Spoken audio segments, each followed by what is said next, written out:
Well, hello everybody. Glad to have you back. In fact, it's good to be back. I'm Dave Bloxham with Beyond Guitars and Mike's dad's Mastertone banjo. We've been working on this for several weeks, and I'm actually ahead of myself because at the very moment I'm doing an intro for a video on work I've already done. In fact, the frets are in this fretboard right now, but I'm going to let the headstock dry. I've been doing a little headstock touch-up here, and that'll be in the next video, what I'm doing right now. But while this dries, because lacquer takes a while to dry, I'm going to take the card out of the camera and put together a video on my work here on putting the frets in the Gibson banjo. So we'll be taking a look at that right after this.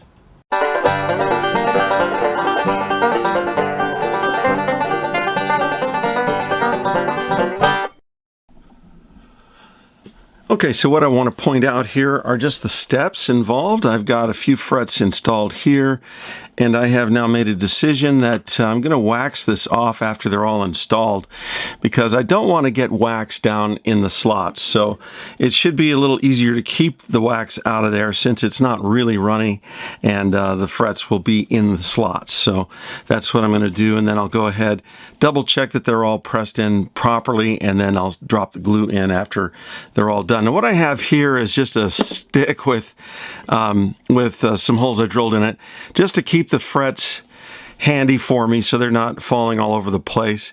The first step is to just take your fret wire and cut it to length. So all I'm concerned about is for each slot that the fret is long enough to overhang both sides, and I'll cut it off so that there's just a little bit left on each side. Now that is a little bit of a waste, but you try to keep it pretty compact, and so I've got them all in order. And you know, some of them are actually longer than they need to be, but it's at least you know, they're all long enough, so that's what's important to me. Now the next thing I want to do is, because we have binding on the sides of the neck, the tang here on, I'll give you a close-up here to show you a little bit more what the fret is like. The tang is what has all the little ridges in it, and the crown is very smooth, glass smooth. Now that's what you touch when you're playing, and the tang extends down into the fret slots. So the tang needs to be cut off at the end so it doesn't overlap and cut into the binding on the sides. If you leave any tang at all, it's going to indent the binding and crack it. And I guarantee you it will break the binding. You'll see a little crack down the side wherever the tang has hit the binding. It'll also pretty much keep the fret from getting pressed down in there. So we need to get rid of a little bit of the tang on the end. And I'll tell you what, this has been one of my biggest challenges in this work, is to get that tang removed cleanly. I was using my regular fret cutters, and I'll tell you what, if you use a fret cutter, you can do it. But if I were to put this tool against the crown like this, it will cut pretty flush against the crown, but the tool is pushing itself in and creating a space between the tang and the crown. And when it does, it separates the two, of course. And because the tang is edgewise on in this configuration, it has a lot of strength in this direction. So when you do put the tool in and cut it like this, the tang isn't going to bend down, allowing room for the jaws. The crown is going to bend up, and it's going to stay up because it doesn't spring back. So now you have another problem because your fret is no longer flat, but it comes up at the end. And that is really frustrating, and I've lost a lot of frets that way. And when it bends up like that, you end up trying to hammer it down and get the shape right, and then look at it edgewise and see if it's straight or not, and sometimes it's not and you have to throw it away. And you have to do it again on the other side. I was developing a tool that would file the end of the tang off, which wouldn't bend anything, but just basically file like this and take the end of the tang off. But getting it flush against the crown is another problem.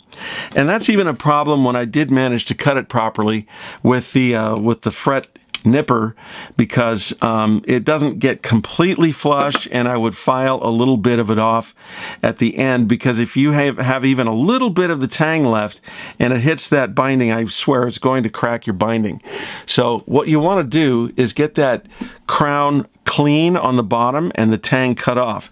I found that when I was using this, I learned to cut the tang vertically like this first, and that would have less of a tendency to bend the fret.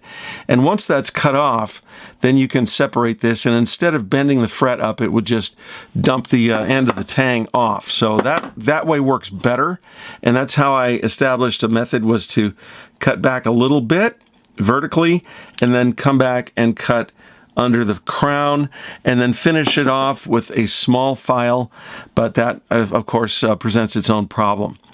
So for years, this has been my worst enemy here. This has really been a problem for me, and I don't know if other people have had as much difficulty with this as I have, but I knew there had to be a better way. And Stuart McDonald makes a tool that actually is only available sometimes. I had to wait until this came back into stock, and this tool claims to cut the tang off flush, and it claims to not bend the fret and all of that. So what I do is I insert it here, and then in one cut it has a corner of a like a die cutter that's got both the horizontal and the vertical cutter all in one, and it just lops off part of the tang. And I thought that was pretty elegant, but let's see, how does this go? It goes like that. Now, I was a skeptic, though, because I know how much trouble I've had with this, and I wasn't sure if I was spending my money wisely. These are not inexpensive. I can't remember what it was, and they're on the waiting list and all that. So get them while you can, I guess. But what I've found is that when I put this fret in, now this little anvil or this plate right here is screwed on with that Allen screw, and they give you a couple of these, and these are what regulate the different for the different fret sizes, and these are fairly small. So I've got the small anvil, I think they call that an anvil, and you just slide your fret in as far as you can, and it butts up against a little cutout right here on the anvil, and it stops. Now that presents a little bit of a problem when you want to cut the other end, but not much. But I will tell you that this thing hugs the bottom of that crown such that you can actually feel it scraping the bottom of the crown a little bit when you engage it. You can kind of feel it biting in there, and when you squeeze it and it lops it off, this is where the proof of the pudding really is. And I will tell you that this has literally brought tears to my eyes, because in one click, this thing has done what I have struggled with for years. And I wish they would pay me to endorse these, but I've never talked to them about that, and my channel is really small anyway. But I'll tell you what, this is the saving grace of doing fret jobs. Now, maybe I got the one that works well, and maybe a whole bunch of them don't work well. I don't know. I only bought one, and it works so marvelously, I can't tell you. It's just absolutely fantastic. So I'm really excited about this tool, and it works for me. So, I have looked at this very, very, very carefully, and you can see where the tang was cut off. It's a little rough spot because it sheared the metal off at that spot. But I will tell you, it is flat. It is not raised at all. That tang is gone, and it will lay over that binding without any trouble at all. So I absolutely love it, and I can't live without it anymore when I'm doing this work. Now, here's where there's a little bit of a problem, and that is that because there's a cutout in this anvil, you can only put the fret in so far. So you can only cut off a little bit. You can't shove it in farther and cut more. So when you go to cut the other end, you might have to shorten your fret a little bit just to make sure that you can cut it back.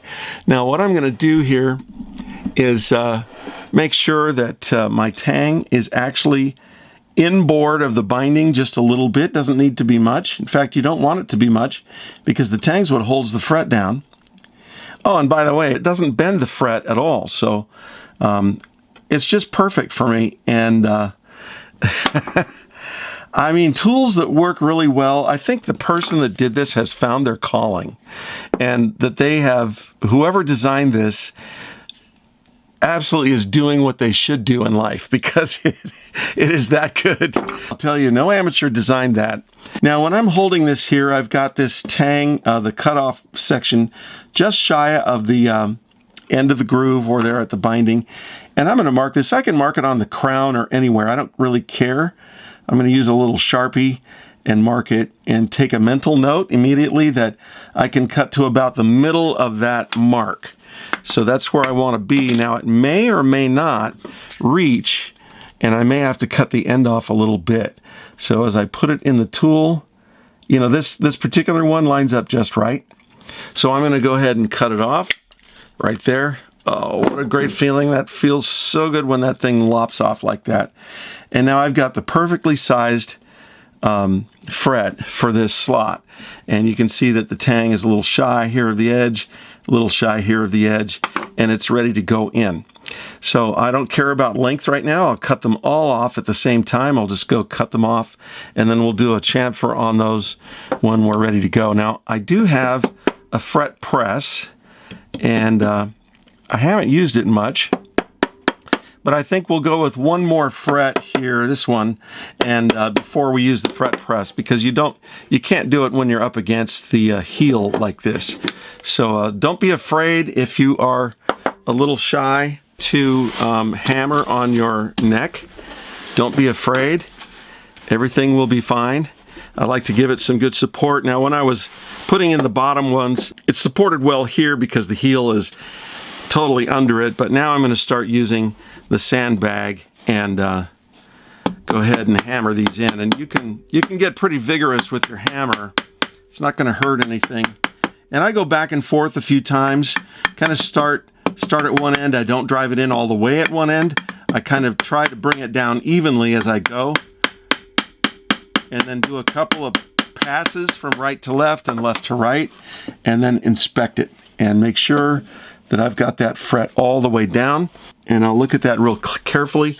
And what you can do also is take a really thin feeler gauge and try to shove it underneath, you know, a couple thousandths feeler gauge, and you'll know. Now I can see that that is down all the way. So as I say, what I'm going to do is go ahead and put all the frets in, and then I will wax them off, and then I will put the glue in after that. So that's the sequence I decided to execute while doing this. So I got this from Elmer Guitar, and it works really great. So I'm happy because the price was right, and I got all the little anvils that it needs for all the different frets. Now this one is flat, so this is a straight anvil with a small crown, and that's what banjos typically take, so I do a lot of those. I've got the small radius for the neck also because banjos have a small radius on the neck. For guitars, you want to use a different profile, and I've got a bunch of those that came with it, so I'm really outfitted well with this. Just to give you an idea, we're going to go down and I'll get this cut off here real quick.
Okay, so now I have all the frets installed, and they're not glued in, of course. You've seen what I have done. And I've got a lot of the fret nibs here that I need to, these aren't fret nibs, these are tangs, nipped off tangs, at least the tips of them. We'll clean up a little bit here, throw those out, and now I'm going to cut these off. I am going to leave them extending just a little bit, but I want to leave them protruding just slightly. I'll go up flush against the side, and then I will pull it, rock it back just a little bit, so I don't actually pull on the fret. When it bites in, it's going to wedge in there, and I don't want it to actually wedge the fret out toward me, so I'm going to give it a little bit of relief here. All I do is put it up flush, give it a little bit of tension, and then rock it over a slight bit and cut it off. And I'm going to do that with each one. That way I leave a little bit proud, but I don't have any risk of actually pulling the fret sideways. I don't want to dislodge it at all. So we just do that with each one. A little extra than flush.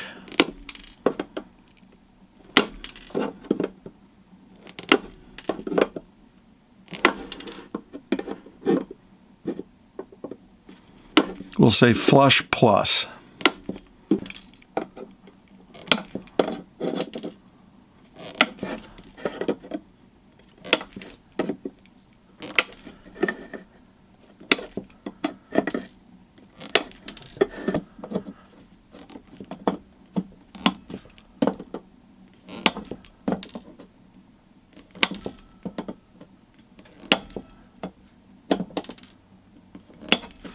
Okay, so now all the frets are really sharp and they're sticking out too far.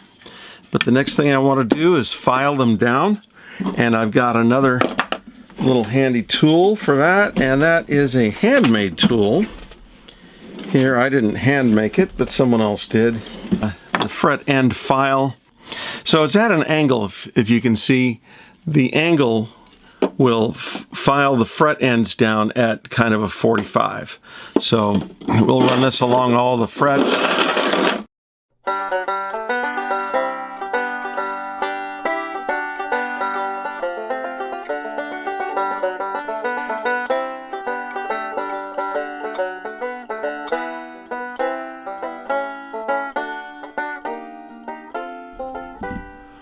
Okay, now these frets up here on this side are the hardest to get because when I run my file up here, I have very little room to move, and then the binding starts to rise here, and it's digging into the binding more than I want. I don't want it to actually cut the binding away. So I did a little of this filing here carefully,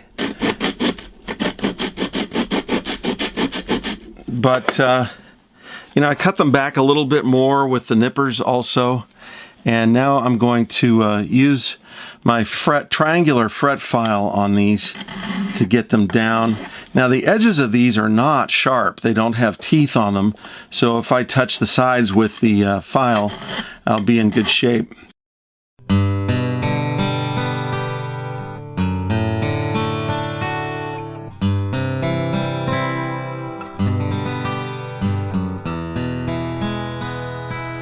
Now, feeling these frets, it can be a little deceiving. So let me try and explain to you what you really want to feel for when you're feeling the ends of the frets. When I run my fingers across, they're very sharp. They're actually extremely sharp sideways. So that has yet to be addressed. We're going to do that with the fret end dressing file and get the edges down on the sides. So this one is a little bit high yet. But what I'm feeling here now is more of a vertical motion across the binding and across the end of the fret. And I'm not really feeling the fret on most of these now. So I want to make sure these are down at least flush with the binding. And that's all I'm concerned about at this point.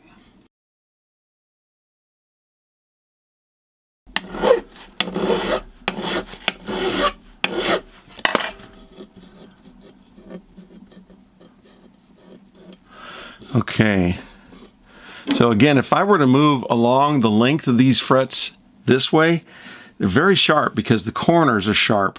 So that's not what I'm looking at. I'm just looking at how far they extend over the binding, and this way they should feel smooth. And they do. So that step is completed, and we can move on to the next. Now, one thing I decided to do was to just oil the fretboard very lightly before I put the wax on. And that should kind of help prevent the wax from penetrating the wood too far. That's not my purpose for the wax in this stage. I don't really want the wax to penetrate the wood grain. So I've got some lemon oil here, and that's what I normally use to oil a fretboard. There are different brands, and you can buy some that's specifically branded for guitars, but in my opinion there's no difference. The ingredients seem to be the same, and this is a good wood treatment lemon oil for many years, so it's what I've been using, and it's just works perfectly fine, and you can find it anywhere too. But I'm going to put a little bit on the rag here on my paper towel, and not enough to get runny or anything, because I don't want it to go down into the fret slots. I just want to kind of oil the surface of the wood, and boy, that makes it look a lot nicer. So we'll get the wood kind of moisturized with that, with care not to put on so much that it has any opportunity to level out. I don't want it to flow at all. I just want it to go into the wood grain and let that dry for a minute or two, and then wipe it down, and we'll begin with our waxing process.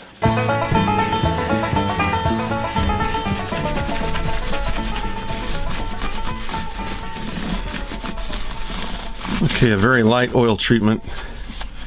You can see the fret ends are pretty sharp. They're very sharp. A little work to do on those yet. But right now we just want to get them in the fretboard. I've got them all filed off on the ends, so as I rub across, they're all recessed down beyond the edge of the fretboard or the binding.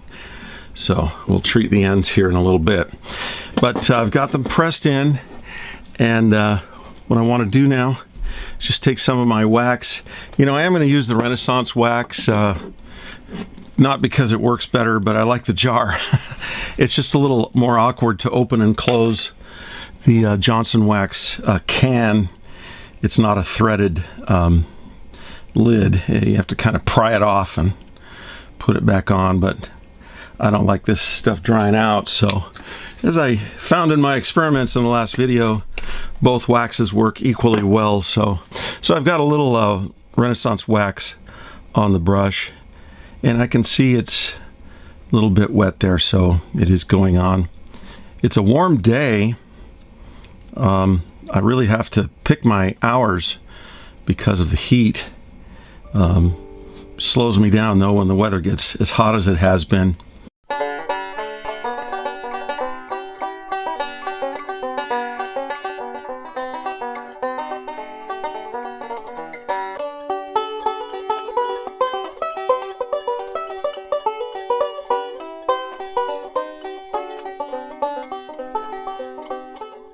Just put it right along the edge here. Let it go down in there. And also on the bottom side. You have to really have confidence in your waxing, because I really don't want this stuff to stick to my wood where I can see it.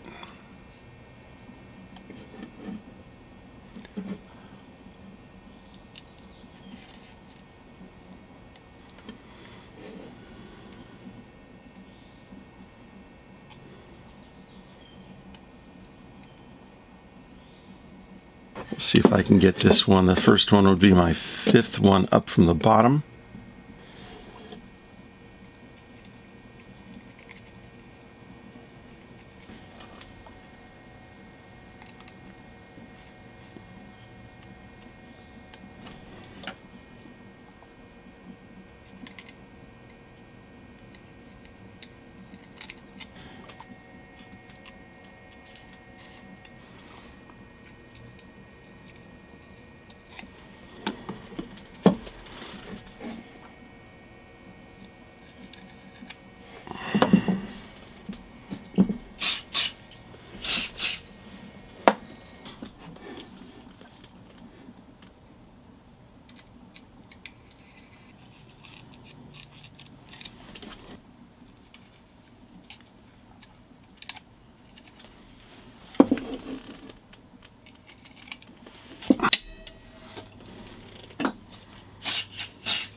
Well, here I'm using the fret crowning file not to actually crown the frets because, I haven't leveled the frets, so the top of the frets is not flat.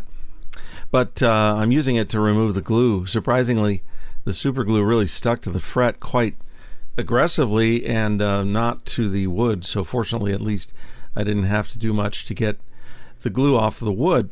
But here I am using the fret crowning file.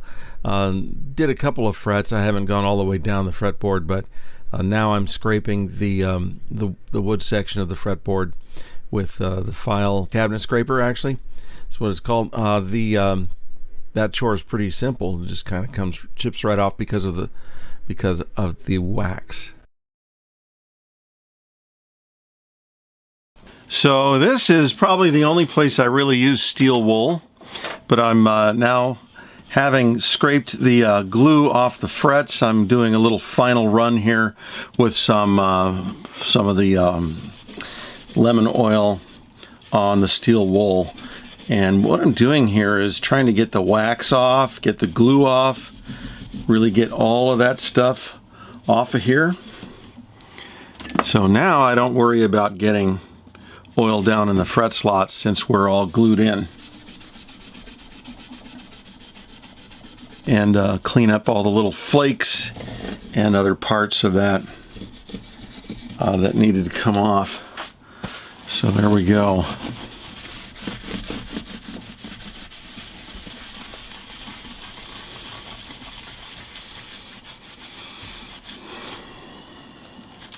So there we go. I managed to get the glue off, at least most of it. I don't really see any more.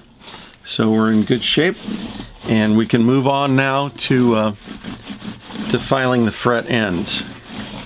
Now this is my fret crowning tool, and normally I use this after leveling the frets.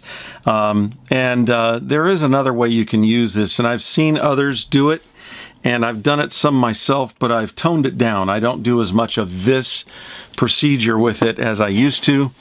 It's not really designed to do this, but it's something that I found works pretty well. So I'm across the top of the fret flat, and that's normally what you do to crown the fret. But I'm going to tilt it over a little bit at an angle right here so I can kind of chamfer the end of the fret slightly with the fret crowning tool. Now I don't want to go very far with that, and that's all there is to it. I've already filed this a little bit just to get the glue off, but I did not do a little end chamfer. What's nice is it automatically does a rounding, so I kind of like that, but I certainly don't want to go too far. Now I'll be flipping this neck around so I can do the other ends of the frets as well. I like to do it away from me or away from the middle of the fret so I don't catch the end of the fret with the file at all. Of course, if you recall, I used my fret beveling file to get a nice chamfer on the ends of the frets, but it still leaves kind of a sharp edge, and I like to round it off a little bit, and that's what this is about. So much better. And then what I'm going to do is follow that up with the fret end dressing file. And some people skip the step I just did, and that's perfectly fine. I think it saves me a lot of time because it really gets that nice curved shape on it. Some people don't want to do that. Now this is a much smaller file. I have a couple of these, and this is a very interesting file. The unique thing about it is that one edge of it, if you can see it all, is rounded. So this is crowned actually, and it's smooth. It has no teeth. The other side has no teeth, but it's squared off. I'll take the curved edge of the file, which is this side right here, flip it over so it's down, and now I can't scratch the fretboard because it has no teeth there, but I will run it just across the fret and roll it up like this. So I'm doing this rolling action, kind of like this, and the rolling action gives us a nice smooth edge of the fret. Don't have to do much of this. Usually 1 to 2 strokes is about all you need, just to get that sharpness off so the end of the fret isn't sharp anymore. Now the fret crowning tool does this to some degree, but it doesn't go all the way down the sides. So I like to use this anyway. And as I say, a lot of people will skip the fret crowning tool. If you do use it, you just want to make sure you don't go too far with it and remove a lot of the fret because it is fairly aggressive and you can move a lot of metal with it. So I like to get it nice and flat. You know, people will tape off their fretboards. I'm not doing that. The tools protect the wood. If I hold it right, it doesn't scratch the wood. So I keep the end of the tool off of the fretboard for sure. I'm not concerned about the middle of the tool scratching the wood. So with the right technique, you're not going to gouge your fretboard. Makes a nice smooth fret end. Always use your tactile senses to feel it. If you feel any rough edges, you know you need to go back, because that's what it's all about. When you're playing, you got your hands on it, so that's where you want to make sure you've finished your work. Now I'm getting a little bit of sensation on the end of this fret, so I'm going to use the flat side down and file the end. That feels better. That's really where I'm feeling it, is on the very end of the fret. So we've got some nice fret ends on this now, and the frets are nice and smooth. Even if I press really hard into them, they're not sharp anymore. So very nice. Now they're not polished, as you can tell. They don't look real shiny, and you can see some filing gouges in them and stuff, tool marks. But that's where we will take those out with a couple of stages of polishing next. So we'll move on to the next step.